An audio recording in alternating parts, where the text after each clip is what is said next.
brought to you by MDH Masala. দারুণ বিশুদ্ধ প্রাকৃতিক হলুদ, লঙ্কা, ধনে। না, লঙ্কা, ধনে, হলুদ, MDH। নমস্কার, দেখছেন জি 24 ঘন্টা 3:03 খবর নিয়ে আপনার সঙ্গে রয়েছে আমি শুক্লা। টুলুর সাম্রাজ্য, টুলুর টাকা শেষ কোথায়, এই প্রশ্ন নিয়ে যখন গোটা রাজ্য তোলপাড় করছে তখন দুই সাংসদের কথা বলবো। একদিকে সৌগত, অন্যদিকে শতাব্দী। কেন, একটু অপেক্ষা করুন, তারপর বলছি। আর আমি আপনাদের জানাবো টুলু মণ্ডলের আরও টাকার হদিশ কোথায় কি আছে দেখাবো। আর আমি পায়েল আপনাদেরকে জানাবো যে হানি ট্র্যাপ, একেবারে জঙ্গির বান্ধবী, যাকে দিয়ে হানি ট্র্যাপ করে অপহরণের পরিকল্পনা। তবে তার আগে শুক্লার কাছে। টুলুর টাকা নিয়ে সৌগত বনাম শতাব্দী। বীরভূমে যে এত টাকা উদ্ধার হচ্ছে, এই টাকা কোথা থেকে আসছে শতাব্দী রায় বলতে পারবেন। বীরভূমের সাংসদকে এভাবেই তোপ দেখেছেন কে? সৌগত রায়। সৌগতকে এবার পাল্টা আক্রমণ করেছেন কে? শতাব্দী রায়। কোথায় কে কি ব্যবসা করছে, কার বিয়ে হচ্ছে, সাংসদদের খোঁজ রাখার কথা এমনটাই তিনি বলছেন। সৌগত রায় নিশ্চয়ই খবর রাখেন কে কোথায় ব্যবসা করছেন। গত 15 বছরে কেন ব্যবস্থা নেননি মমতা বন্দ্যোপাধ্যায়, এই প্রশ্নও কিন্তু তোলা হয়েছে।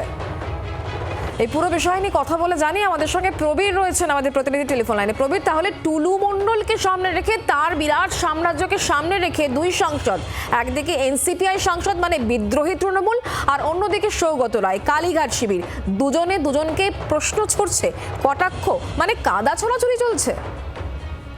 একদমই দেখো যে এই যে টুলু মণ্ডলের এই টাকা, এই সম্পত্তি বিশাল পরিমাণ কি করে আসছে সেই প্রশ্ন তুলেছেন সৌগত রায়, এবং পাশাপাশি সৌগত রায় বলছেন যে শতাব্দী রায় জানবেন, কারণ শতাব্দী রায় সাংসদ, তিনি সেখানকার, তার সংসদ এরিয়ায় এটা হচ্ছে। সুতরাং শতাব্দী রায় বলতে পারবেন, অনুব্রত মণ্ডল বলতে পারবেন যে কেন এত টাকা কোথা থেকে আসছে। পাল্টা উত্তর দিয়েছেন শতাব্দী রায় যে তিনি বর্ষিয়ান সাংসদ, আমি উত্তর দিলে তিনি অপমানিত হবেন। তারপরও শতাব্দী রায় প্রশ্ন তুলেছেন যে কে কোথায় ব্যবসা করছে।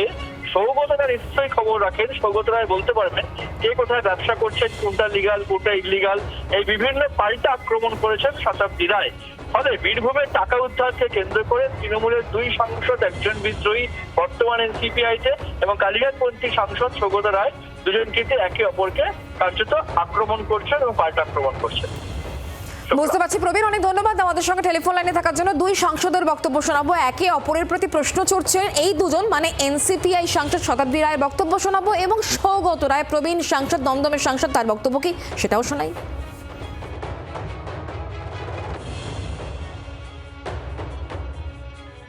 এটা বীরভূমের এমপি শতাব্দী রায় বলতে পারবে।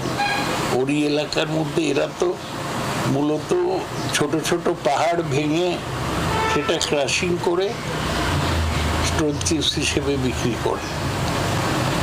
সুতরাং এই ব্যবসা করতে নিশ্চয়ই শতাব্দী জানত,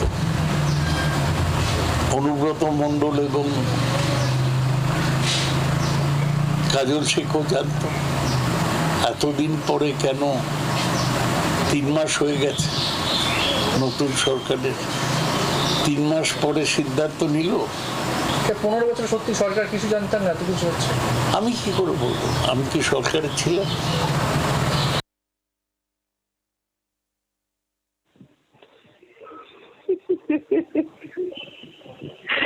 এর পরিপ্রেক্ষিতে যেটা বলবো সেটা সৌগত অসম্মান হবে। হ্যাঁ, এর পরিপ্রেক্ষিতে যেটা আমার উত্তর আসা উচিত সেটা আমার সৌগতরাকে অসম্মান করা হবে।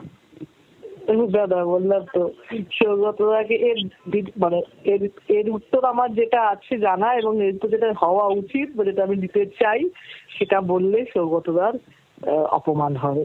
কিন্তু যদি ভবিষ্যতে সৌগতরাকে জিজ্ঞেস করো যে আমি বলেছি যে অপমানিত হতে চান, তাহলে আমি এর উত্তর দিতে রাজি আছি। মানে সেই পাড়ায় কি হচ্ছে, সাংসদের সব খবর রাখার কথা, কার বাড়িতে বাচ্চা হচ্ছে, কার বাড়িতে বিয়ে হচ্ছে, কার বাড়িতে ঝগড়া হচ্ছে, সব খবর কি সাংসদের রাখার কথা? উনি কি রাখেন ওনার জায়গায়? উনি নিশ্চয়ই রাখেন, তাই জন্য ওনার এটা জানা আছে।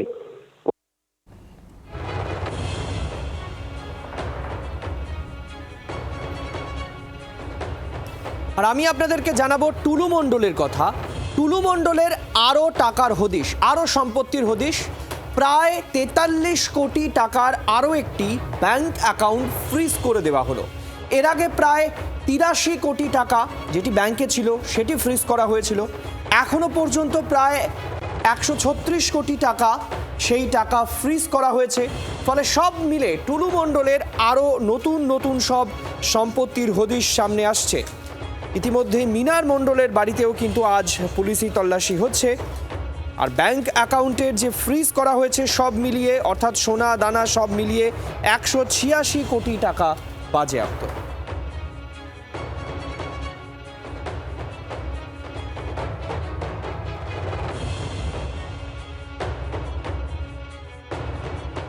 কিছু আমাদের এখানে পুলিশ ডেকেছিলেন, এটার জন্যই আমরা এসেছিলাম। ড্রয়িং হ্যাঁ ঠিক আছে। বীরভূমের মোহাম্মদবাজার, যে মোহাম্মদবাজারে মিনার মণ্ডলের বাড়ি থেকে গত 29 তারিখে 50 কোটি টাকার সম্পত্তি, যার মধ্যে 22 কোটি টাকার সোনা এবং 28.5 কোটি টাকা নগদ উদ্ধার হয়েছিল, সেখানে আজকে ফের পুলিশের টিম আসে, তারা সিল খোলে এবং সিল খোলার পর আমরা দেখতে পাই যে কয়েকজন পঞ্চায়েতের যারা সদস্য তারা উপস্থিত ছিলেন এবং বাড়ির ভেতরে ঢোকেন এবং বাড়ির ভেতরের ড্রয়িং সেটা করা হয়, অর্থাৎ কোথায় কোন রুম রয়েছে, বেডরুম বা কিচেন কোথায় কোথায় কী রয়েছে, কোথা থেকে টাকাটা উদ্ধার হয়েছিল সেই সমস্তটার একটা ড্রয়িং করা হয়। তারপর বাড়িটিকে আবার সিল করে এই মুহূর্তে তদন্তকারী অফিসারদের টিম তারা বেরিয়ে গিয়েছেন এবং যেটা পুলিশ সূত্রের খবর, তদন্তের পার্ট হিসাবেই আজকে তারা মূলত এখানে এসেছিলেন এবং এই গোটা বাড়িটার একটা স্কেচ তৈরি করা হয় এবং সেই স্কেচ তৈরি করেই তারা এই মুহূর্তে এখান থেকে বেরিয়ে যাচ্ছেন। এই মুহূর্তে মিনার মণ্ডল পুলিশের হেফাজতেই রয়েছে এবং তার লাগাতার জিজ্ঞাসাবাদও চলছে। ক্যামেরা পার্সন নবীনের সঙ্গে পিয়ালি মিত্র, জি24 ঘন্টা, মোহাম্মদবাজার। টোল চুরি, অর্থাৎ টোল চুরিতে টুলু একেবারে সিদ্ধহস্ত ছিল। যে সময় তৃণমূল জমানায় এই টোল থেকে রাজস্ব যা আদায় হতো, বিজেপির জমানায় মানে মাত্র এই 3 মাসের মধ্যে তার থেকে অনেক বেশি পরিমাণ টোল থেকে আদায় করা হচ্ছে। তাহলে সেই টুলু কত টাকা সরকারের টাকা কার্যত সে নয়-ছয় করতে বোঝা যাচ্ছে। যেটা জানা যাচ্ছে যে বছরে তৃণমূল জমানায় 63 কোটি টাকা আদায় করা হয়েছিল, রাজস্ব আদায় হয়েছিল। বিজেপি ক্ষমতায় আসার পর প্রথম 1 মাসেই সেই টাকা আদায় হয়েছে 83 কোটি। কিভাবে রাজস্ব চুরি হতো, জি24 ঘন্টায় সহজ সরল অঙ্ক। বীরভূমের পাথর খাদানের জন্য 9টি ডিসিআর গেট, প্রতিদিন এই গেটগুলি দিয়ে আনুমানিক 4000 পাথর বোঝাই গাড়ি যাতায়াত করত, ডাম্পার যাতায়াত করত। প্রতি টন পাথরের জন্য 250 টাকা রয়্যালটি দেওয়ার কথা। 14 চাকার গাড়িতে গড়ে 30 টন পাথর বহন করা যায়। একটি ডিসিআর তার মূল্য হচ্ছে 7500 টাকা। 50 টন পাথর বোঝাই ডাম্পারে একটি ডিসিআরের মূল্য 12500 টাকা। অর্থাৎ 30 টন ধারণ ক্ষমতার 4000টি লরি যদি দৈনিক রাজস্ব দিত তাহলে 3 কোটি টাকা হয়। এবং যেটা পরিষ্কার বোঝা যাচ্ছে যে মাসিক রাজস্ব সম্ভাব্য হতো 90 কোটি টাকা। বার্ষিক সম্ভাব্য রাজস্ব প্রায় 1100 কোটি টাকা। অভিযোগ, রোজ 3 কোটির মধ্যে কয়েক লক্ষ টাকা আসল ডিসিআর ইস্যু করত টুলু, আর বাকিটা ছিল নকল। আর মুখ্যমন্ত্রী গতকাল এই প্রসঙ্গে কি বলেছেন শুনুন। যে লাস্ট গভর্নমেন্টের সময়ে যেখানে পাথর থেকে বছরে 60 থেকে 80 কোটি টাকা রেভিনিউ আসতো, সেখানে 11 মে থেকে 11 জুন, মানে আমি 9 মে চার্জ নিয়েছি, অফিস করেছি 11 মে 2026 ফার্স্ট অফিস। এই 1 মাসে আমরা 83 crore রুপিস ফ্রম স্টোন, ওই একটা জায়গায় একটা জেলা থেকে আমরা পেয়েছি, যেটা এখন 100 crore কাছাকাছি চলে গেছে। এবং এই যে হিউজ মিনিমাম 1000 কোটি টাকা একটা আইটেমে একটা জেলা থেকে রেভিনিউ লস, অর্থাৎ গত 15 বছর যারা সরকার চালিয়েছেন শুধু একটা জেলা থেকে একটা আইটেমের উপরেই 15,000 কোটি টাকা পশ্চিমবঙ্গের জনগণের রেভিনিউর টাকা, যেটা দিয়ে সরকার অনেক উন্নয়ন করতে পারতেন, চাকরি দিতে পারতেন, সেটা লিকেজ হয়েছে। তাই মূল যে লাভার্থী, মেন যে বেনিফিশিয়ারি, তাকেও আমরা খুঁজে বের করার জন্য যা যা করার, যতদূর যাওয়ার আমরা যাব।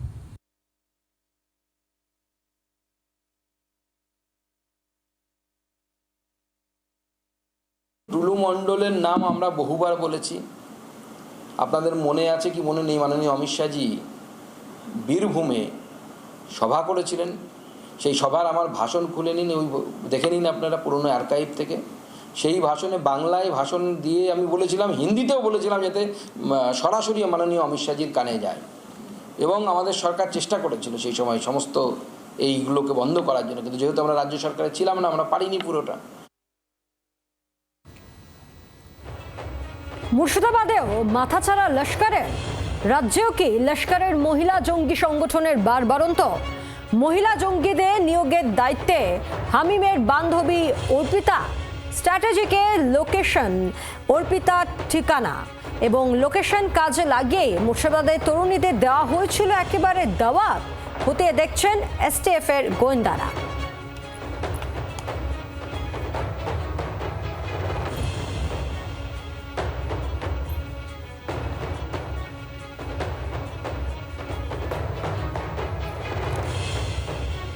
মুর্শিদাবাদেও কি মাথাচাড়া দিচ্ছিল লস্কর, এবং একই সঙ্গে রাজ্যেও কি লস্করের মহিলা জঙ্গি সংগঠনের বারবারন্ত?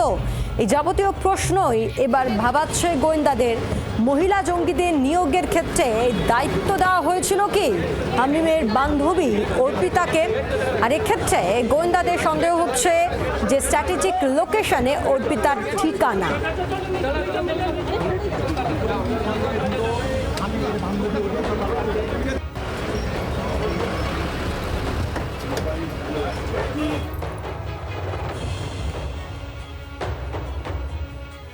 পুলিশের জালে হামিমের বান্ধবী, হানি ট্র্যাপ। ঝাড়খণ্ড থেকে জঙ্গি হামিমের বান্ধবী অর্পিতা সরকারকে গ্রেফতার করেছে পুলিশ এবং হামিমকে বিভিন্ন রাজনৈতিক ব্যক্তি ও আমলাদের রেকি এবং তথ্য পাচারের দায়িত্ব দেয় শাহজাদ ভাট্টি গ্যাং এবং পাক আইএসআই। পাশাপাশি জঙ্গি নিয়োগের দায়িত্ব ছিল হামিমের উপরই। অর্পিতা সরকারকে তথ্য পাচারের পাশাপাশি একাধিক রাজনৈতিক নেতাকে হানি ট্র্যাপ করে অপহরণের দায়িত্ব দেওয়া হয়েছিল, এমনটাই এসটিএফ সূত্রে খবর। উত্তরপ্রদেশ ও বিহারেও বেশ কয়েকজন ব্যক্তির সঙ্গে গুরুত্বপূর্ণ যোগসূত্র পাওয়া গিয়েছে, এমনটাও এসটিএফ সূত্রে জানতে পারছি।